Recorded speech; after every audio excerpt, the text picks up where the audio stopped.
Hey everyone, welcome to the Ubisoft Forward post show. My name is Yusuf McGeed, and this is Assassin's Creed Valhalla. We're going to take a deep dive into about 30 minutes of gameplay, and we're joined by a very special guest here. Hey everyone, this is Philippe Bergeron, otherwise known as Fizz. I am the quest director on Assassin's Creed Valhalla. So Fizz, we're setting up here for what looks like an epic encounter. Tell us exactly what's going on here. Yeah, so here we're midway through the quest that we're showing for UB Forward. Here we're looking at the assault of Burgh Castle. So these are big moments that usually sort of culminate at the end of the story. And so here Eivor, our Viking raider, is taking a group of raiders and Fyrds into Burgh Castle to go and take down Rued and his clan. So who exactly is Rued, and why does Eivor sort of want to pick a fight with him? Basically, Rued comes into play about halfway through this story arc, where at the beginning of the arc, this is something that happens before, Rued basically caused a lot of turmoil within the territory, and Oswald, who's the sort of elderman-to-be to inherit this territory, needs your help to take him down. Oswald having just been defeated in a previous quest, and so here this is revenge, but also accomplishing your ultimate goal. So Fizz, as you're talking, we're seeing some of the combat of Valhalla. Can you tell us a little bit about the changes to combat this time around? We wanted to basically add a lot of new mechanics to it. So we added like some dual wielding for the player, like a stun system in there. And we really needed to do this to sort of portray that sort of the brutality that comes with being a Viking in this day and age. So it sort of fits into that, the time and the character.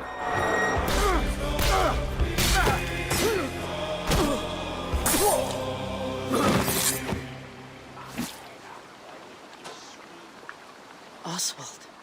He lives. Oswald lives! Eivor, is that you? Shut your arse, twig spine. Here, Eivor has taken her entire army through the assault, and finally it's revealed that our Elderman, our ally, Oswald, is still alive, and Rued has him captive. So this is what it comes to, Wolfkist? Two Danes fighting over a filthy Saxon whoreson? If this swine is your prize, come and get him! So now that we've seen that Oswald is alive, we have Rued within our sights. What's the next step here? So the next move for Eivor is to finally face off against Rued. She has her allies, they can take care of the rest of the army. Now it's time to go one-on-one against Rued in one of our boss battles, actually. Your battle is not yet won, Oswald. And it's worth pointing out, actually, that here what we're showing is the player going and facing off against Rued aggressively, but we tend to always have to support a 360-degree approach in these things. So the player could have approached this a little bit more stealthily and gotten at least like a good critical hit on either Rued or his wolf, and so you can play this a little bit more strategically if that's your playstyle. So we're not only fighting Rued here, but also his pet wolf, right? One of my preferred strategies is to eliminate the wolf first, just focus fire on him. It takes at least one opponent out of the combat. Now Rued will have extra abilities that come into play if you do eliminate his wolf, but I think having one opponent less in the battlefield makes for a good strategy in the whole.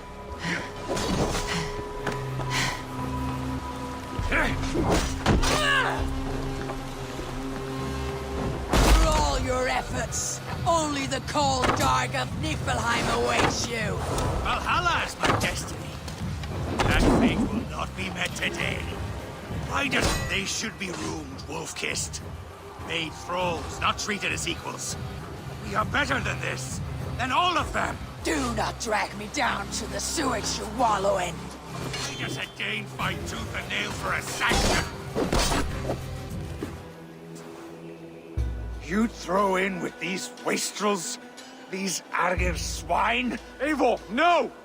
He should be tried before God, a lawful assembly. Alright, so we've defeated Rued, we've freed Oswald. What comes next? Oswald, in this case, prefers for Rued to be kept alive, and so you basically have to choose, are you going to go against his wishes or stay true to your nature? So we have this choice to make, but before we get into that, I want to rewind a little bit because we just did this big, grand assault, but Eivor couldn't have done it alone. She clearly had to recruit some folks along the way, get some troops, get some allies. So let's actually rewind and see how we went about first gathering those troops. Right. So when coming up to an assault, it's a game of numbers. Eivor can go into pretty much any location and be a stealthy Viking, eliminating some of the assets, which ultimately would be a strategy. You can do that, and you'll have some of the ingredients or of the assets there that will have been sabotaged, but you still need an army. So here what we're seeing is Eivor going around the countryside and raising what we call a Fyrd, which is the men and the women of the territory who come up and fight in the name of a king. So here Eivor is going around and trying to convince people to fight in the name of Oswald to finally take down the oppressor that is Rued. Defending East Anglia, defending you. Will you not do the same? What? Die in defense of a lost cause? Yeah, so she's really using like the image and like the leadership that Oswald had, what he meant to the people in his name. She's going to recruit these people. Pretty words, Dane. But the men of Theovard have their own battles to fight. So we're told by this Reeve that there are troops, there are allies that he could add to our cause, but first we sort of need to do him a favor, is that right? Yeah, so obviously these people have been run down by Rued and the impact he's had on the territory, so I think a lot of these people have sort of lost hope. And so you need to show them that there is hope. And so here Eivor is basically helping them take back one of their prized locations by taking a couple men and raiding a nearby township, basically taking it back for the people and showing that there's a reason to continue fighting and then get them on your side.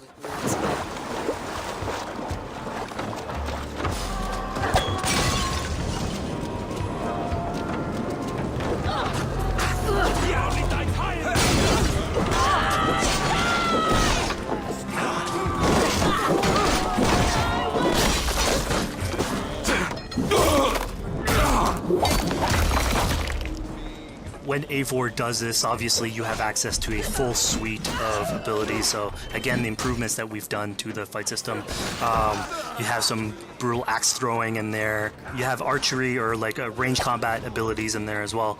So really, again, like depending on what your playstyle is, you can customize your loadout and go in there how you wish.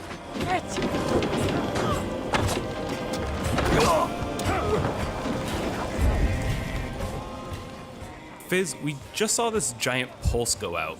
What exactly was that? So that is what we call the Odin sight. The Odin sight is basically our interpretation of the eagle vision from previous games, and we thought it was good to sort of bring that back. It's basically Eivor's intuition. It's how she perceives the world. When player uses that, it'll highlight basically interactive objects, like things that will bring her an advantage. So we'll have arrows, like health consumables that are in there.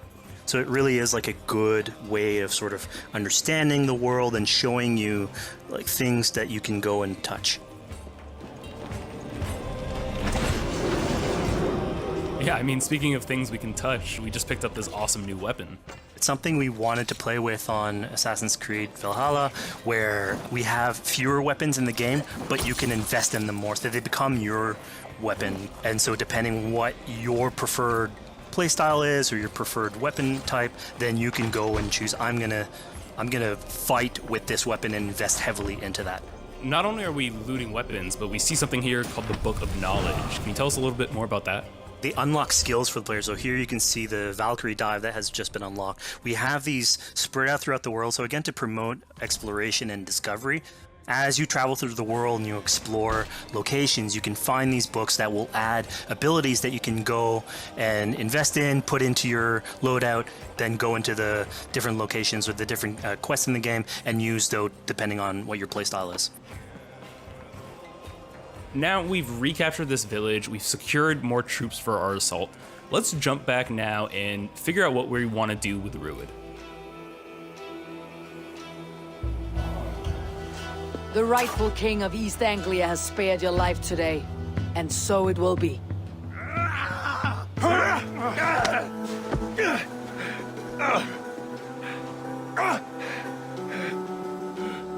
Compassion is a virtue suited for anyone, Eivor, including you. Thank you. Eivor decided to let him live. Rued is really angry about that. Being a Norse Viking, being put to the death in battle is your road to Valhalla, so he was basically denied access to Valhalla in this situation. Obviously, all of these decisions come into play later on in the game, so we have very difficult decisions for the player to make. We didn't want to have easy decisions. Yeah, you know, when I was playing, I decided to listen to Oswald and spare Rued's life, but what exactly is the relationship like between Eivor and Oswald? So the relationship between Eivor and Oswald is an alliance. It's basically Eivor is surrounded by territories that initially getting into England are hostile towards her, and obviously if you want to set up a new settlement, you want to make sure that your neighbor is friendly. So here in East Anglia, Oswald is the man for the job, where putting him into a position of power would help her sort of secure her territory. So earlier on to the territory, Eivor comes in here, meets Oswald. The problems he had with Rued are sort of put to light, and going through the arc, you basically help him deal with Rued and aligning basically Danes with Saxons in one territory. So, Fizz, we've completed the assault, we've gotten our hands dirty with some combat, taken down Rued. We have this big open region of East Anglia, so before we head off to Oswald's wedding, what do you say we head out, have some fun, and see what we can get into in the open world? That sounds great. So we see a cat here with a speech bubble above it, and you best believe if you let me talk to a cat, I'm gonna talk to a cat. Yeah, these are some of our some of my favorite moments actually in the game, where we put out a whole bunch of events throughout the territory. And it sort of rewards, again, exploration, going around. It's a chance for us also to sort of showcase a different side of Eivor. A lot of the quests sort of deal more with like politics and warfare, and this shows a slightly more human nature to her. So it permits us to explore that character a little bit more. And so here, basically, like you're trying to help a kid with his cat, and ultimately get that cat to sort of join your crew as a cat raider. You just said cat raider way too casually. You're telling me I could have a cat Viking raider on my longship? That's exactly what I'm telling you. Oh my god, yes, I love it. Perfect. So yeah, as you're riding around the rivers of England, you would see a cat basically walking around your longship, keeping your Viking raiders company. You know, speaking of the Viking longship, we're seeing some of that gameplay here now. Can you talk a little bit about how that works and functions in Valhalla? Yeah, so starting out on this project, I think the Viking longship is one of the biggest images that we all have when we think about Vikings in our game. And so Vikings had this awesome design for longship that had a very shallow hull, so it permitted them to go very far inland very quickly, and you could basically disembark Viking raiders like on pretty much any shore.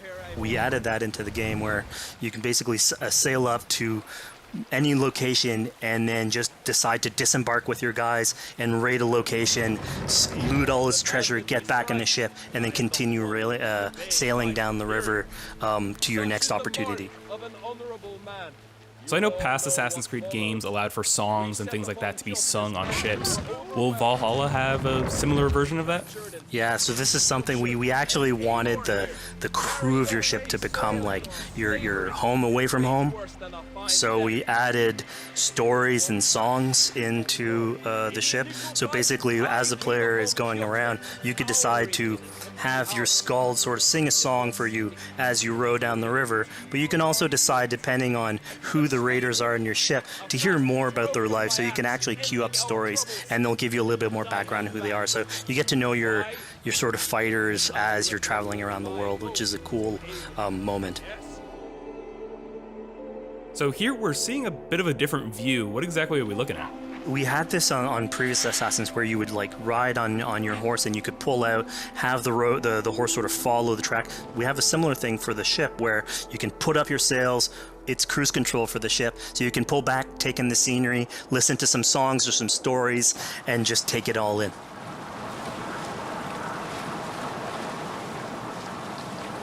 So, you know, speaking of Viking songs, we have an activity here that's not exactly singing, but kind of related, right? Yeah, so here what we have is what we call Flyting, which was an activity that Norse people would partake in. They would like to have a battle of wits and sort of poetry where insults would be thrown back and forth between each other. The idea was to try and have a good insult, but also to have a good rhythm and a good rhyme in there. So it's basically a precursor to rap battles. Here's the silver. Now begin. To all those whom I speak, they say Eivor's a clod. Then you're speaking to fools and their knowledge is flawed. Well, How exactly do you go about being successful in one of these? The trick behind a good flight was to choose the right insult, identifying the right cadence, and then trying to find what rhymed the best. I'm known for my might. interesting. Interesting. Silent whispers all claim that you're terribly dense.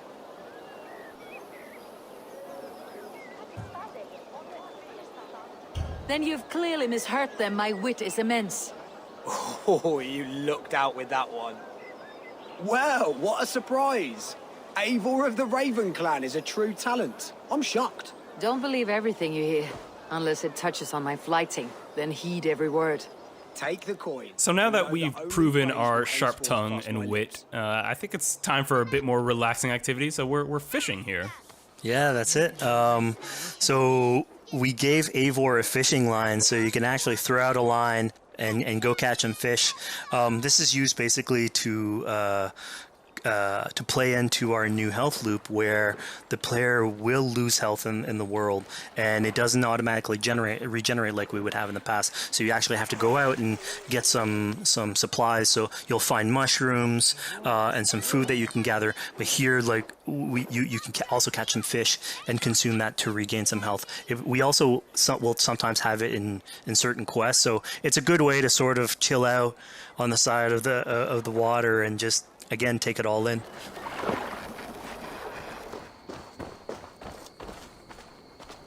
So this is what we call one of our offering altars. So the idea is that you find these around the world and you make offerings to it. So it'll take like animal parts and stuff that you can find throughout the world. Here what you're seeing though is sort of like a fancy version of it, where as you do your offering you get interrupted by some kids that basically come and steal your stuff. So it's just a way for us to sort of showcase that like the systems and the activities in the world can sort of play in with some quests and some little events. So it's our way to sort of dress up these moments and make it all fit inside the whole experience. Yeah, this seemed like a really sort of unexpected turn for what I thought was going to be kind of a simple interaction. Yeah, and it's really what we were trying to do with these events is to give another dimension to Eivor, other than just, the pure rar Viking or the politician. Because you can imagine at some point that will grow old if you're always telling that version of the character. So it lets us really go into the depth of who is Eivor, what motivates her, how she can interact with the world outside of warfare and politics. But your stealth needs work. We were close. And it also showcases like a different facet of the world at the same time. It's not only Eivor. So it just widens the breadth of the stories that we can tell. So who exactly are these two children? These are kids of East Anglia. They are going through tough times with whatever Rued's been doing to the territory. And so they're just here trying to survive and basically exploit the people that are there to make offerings. It was kind of nice to see that Eivor wasn't really necessarily upset at them for stealing, and after you talk to them, you have the choice of helping them. You can give them food, give them some money, or maybe just say, hey, good luck, on your way. Yeah, and this is something we also wanted to do a lot. Like, so here we're doing an event, we do it in quests as well, but we want to give a lot of this agency into players' hands so that they can sort of shape Eivor a little bit, who she is, so it represents them a little bit more, and they can roleplay that a little bit better. And again, it just gives her like a little bit more humanity in these moments. What large walkers should do: provide for small walkers.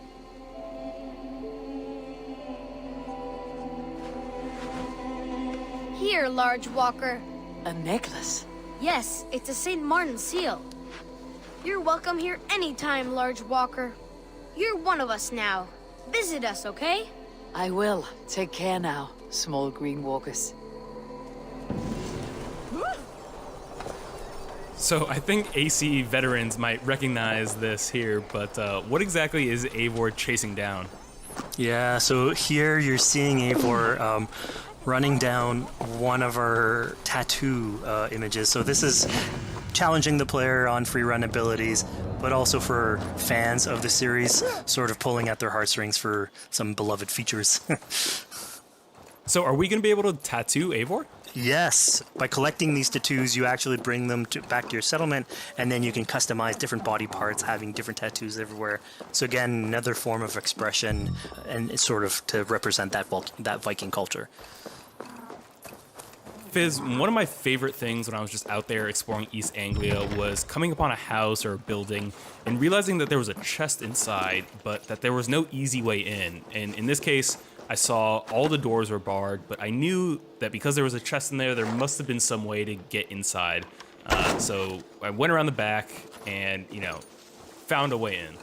Yeah, I'm glad you actually caught on to that. You're pointing at something that we wanted to work on a lot on Valhalla, where we wanted the exploration to make you feel smarter. So we played a lot with puzzle solving, so making sure that every house that you find sort of appeals to you, like it draws your attention, and then when you want to come and explore, it's not given to you. You still have to work for it a little bit, so it'll challenge you on your observation skills, logic, just trying to find how do I get into this. So we play a lot with level design, quest design to offer challenges to players, and you basically come out of it like with a better feeling for the exploration, but you also get to see more of a story behind any of these locations which we've crafted. So it gave us a little bit more time to sort of slow down the experience and tell a different version of a story.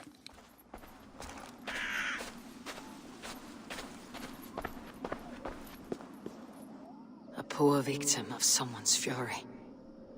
Yeah, I mean, speaking about exploration and just finding things out in the world, I was just wandering and came across this clearing and found this kind of morbid altar. Yeah, so this is one of our bigger events that we have scattered in the world. So as Eivor explores, she can find altars like this, and by interacting with them, here it's a trap that's been set by this character named Regan. Now, there's a bigger story behind all this. There's multiple steps to it later on. So this is one of the moments. It permits us to go into a slightly more mystical realm and play with a boss fight that has more magical abilities, if we will. And basically have this awesome boss fight in the middle of the swamps. And so here the abilities that you see Regan using are a little bit on the mystical side of things. What's happening is Eivor at the beginning of that trap is poisoned, and so she starts sort of hallucinating, seeing the world in a sort of different light and filter. And so that's sort of what lets us go into the realm of the weird. My rage, spirit of my father's rage, fill me!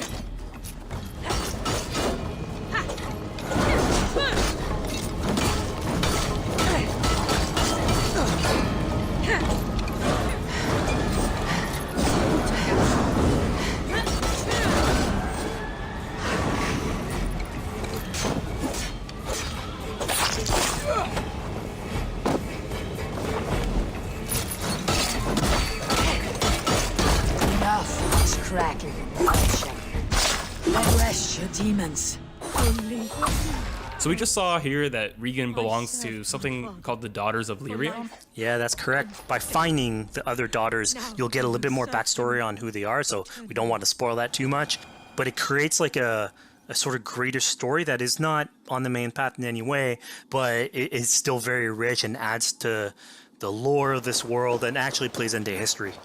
So we just had a really exciting, really intense boss battle. I think it's time for something a little bit more relaxing and calming now.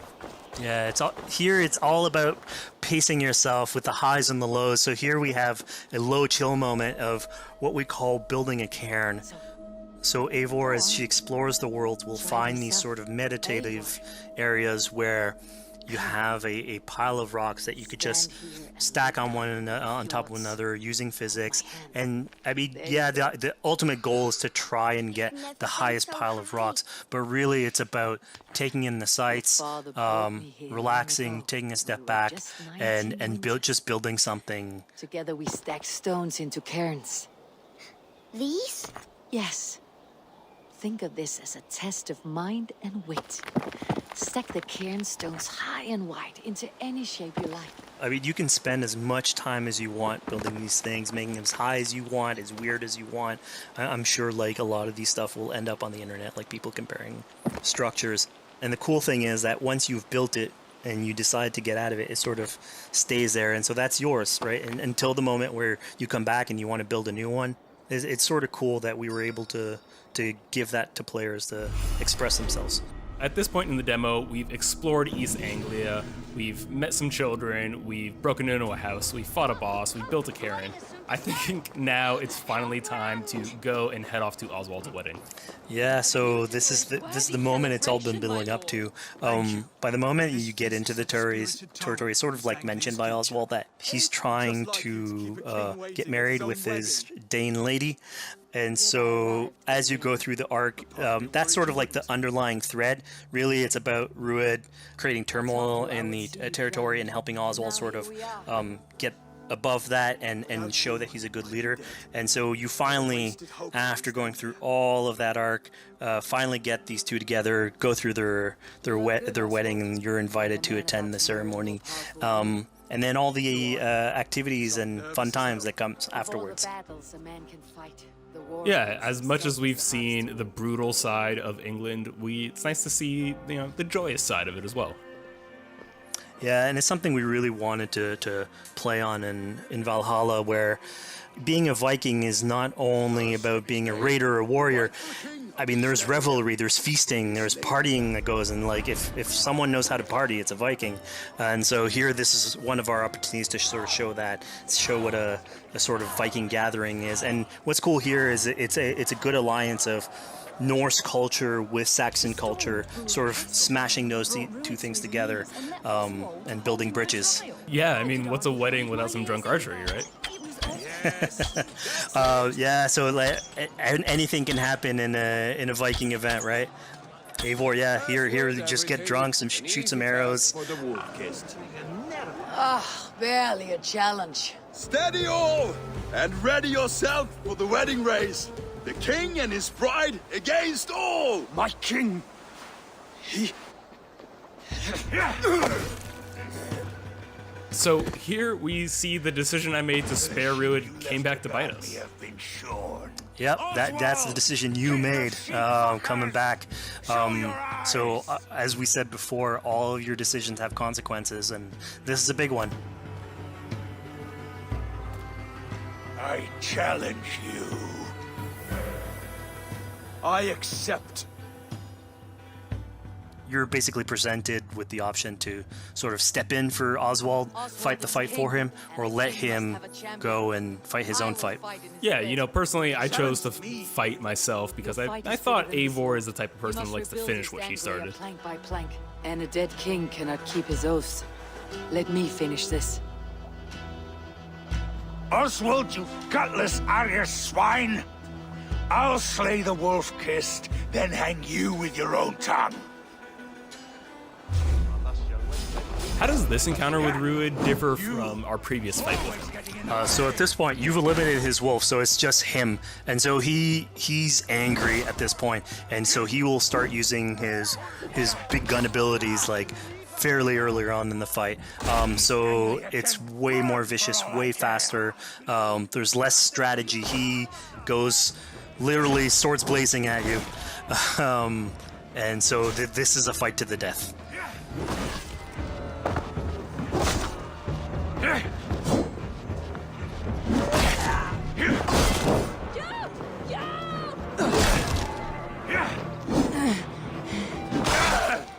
And of course, here, like, this is a decision you made to go and fight him, but there's multiple outcomes to this scenario. You could have let Oswald fight his own fight and prove basically his station as the rightful leader. If you had eliminated Rued, obviously this would not have happened. It would have been a slightly more joyous occasion.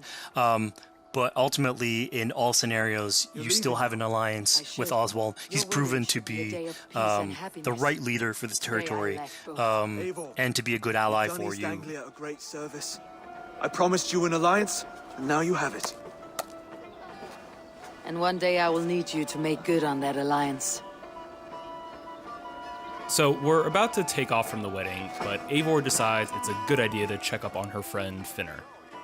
Yeah, so Finnr is probably one of the more recurring characters in this arc. You get to meet him very early. He's a very endearing character, sort of used to have a Viking life, sort of misses it, and going through all these adventures together is sort of like lights that fire back, and so he's willing to join you in your raiders. So he's one of many raiders that you'll encounter in the game, and you can sort of recruit, bring back home, and then have them sort of join you on your adventures on Longship. He can tell you these stories that we're telling you about. You get to know a little bit more about him. So again, it's a fun way to sort of discover more about these characters that you meet and bring him along for adventures. Together? Together. I'll gather my things. Well, folks, we've come to the end of our Assassin's Creed Valhalla playthrough. Fizz, thank you so much for joining us. When and where can people play it? Assassin's Creed Valhalla will be out on Xbox Series X and PlayStation 5, and is coming to Xbox One, PlayStation 4, PC, and Stadia on November 17th. Assassin's Creed Valhalla, available November 17th.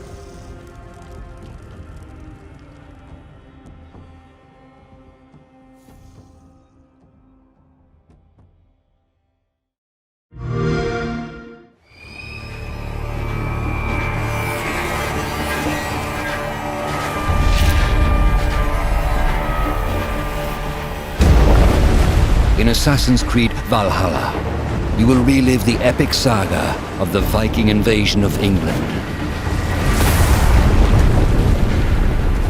You play as Eivor, a Viking from Norway, who will lead his or her battle-hardened warriors across the North Sea to the British Isles.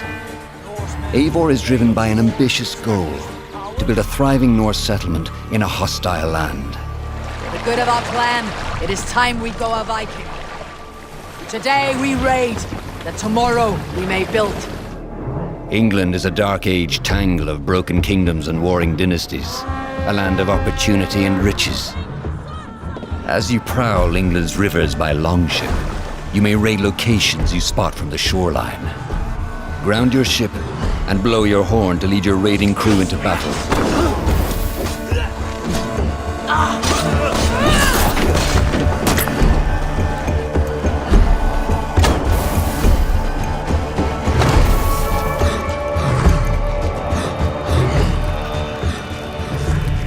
Your crew will assist you in all your raids, fighting enemies, battering down doors, and stealing cargo too heavy for one set of arms.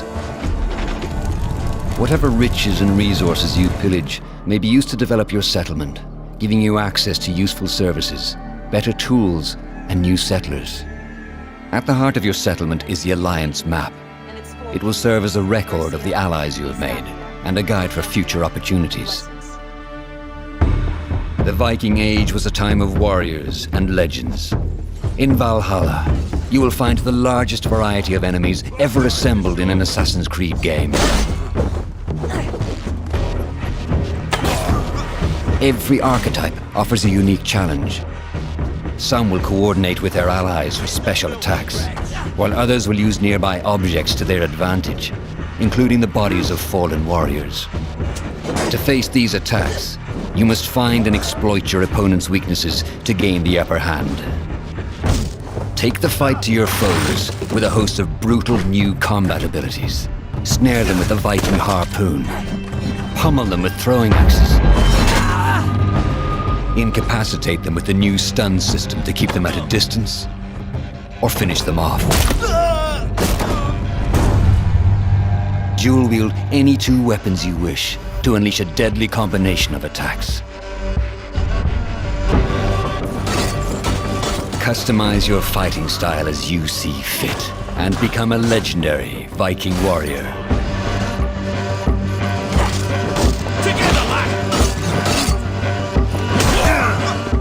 All combinations of weapons are available to dual wield, including two shields.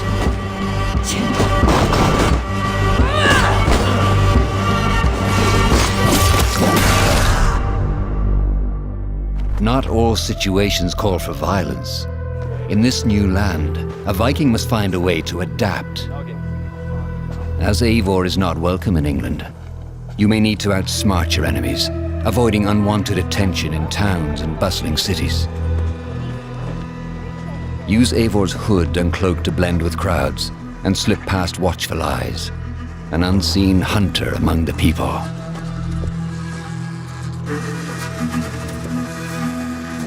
From capital cities and villages to the dense forests and rolling hills of England, exploration is vital to keeping yourself sharp. You must feed off the land if you hope to endure. Hunt and forage to replenish your health and fortify your equipment. Search pagan temples and Roman ruins for new activities and challenges to strengthen yourself and your settlement. The more you explore, the more of England's secrets you will reveal. Ravens, show no mercy! But as you push deeper into England, the enemy will push back. In a series of climactic moments, Assassin's Creed Valhalla will feature massive assaults in which you will lead Eivor's army into battle against heavily guarded Saxon fortresses. Today, we will reclaim her. Today, we fight for your land. And tomorrow, we rebuild! For East Anglia. Assassin's Creed Valhalla will transport you to wondrous and haunted lands, inspired by Norse myths and England's pagan roots. It will challenge and surprise. Thank you, Matt. With unforgettable characters, thrilling triumphs, and tragic losses, giving you the chance to live your own Viking saga.